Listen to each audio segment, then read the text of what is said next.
Today is September 9th, 2025, and we are in the 23rd week of Ordinary Time. I found that there was a very interesting interplay between the first reading and the Gospel in today's readings. In the first reading from Colossians, Jesus points out that he has come to change radically what our lives should look like, that he has made us part of his family, and that we should be living radically different lives than we were before that moment.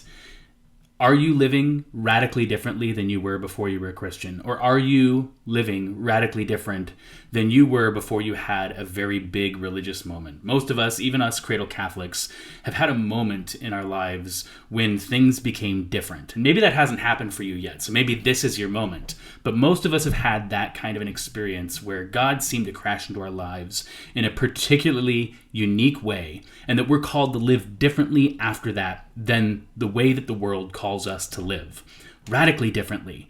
We're not called to live according to the systems and the philosophies of this world. We're called to live a higher philosophy, that of Christ himself, because you were created to be glorified like God in heaven. Are you living that life?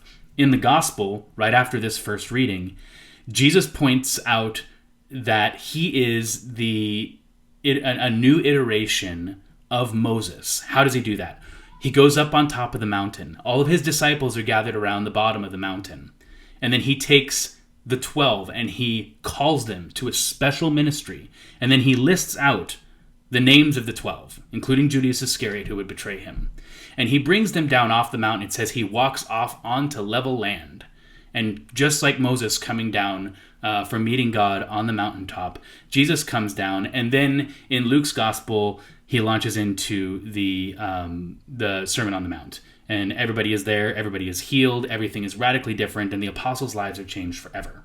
So in the first reading, Jesus is telling us how we should live when this happens. And then he gives us the example of it happening to the apostles, and that you are also called, like they were, to have that moment. Are you living that moment today? If you're not, maybe you should. God bless.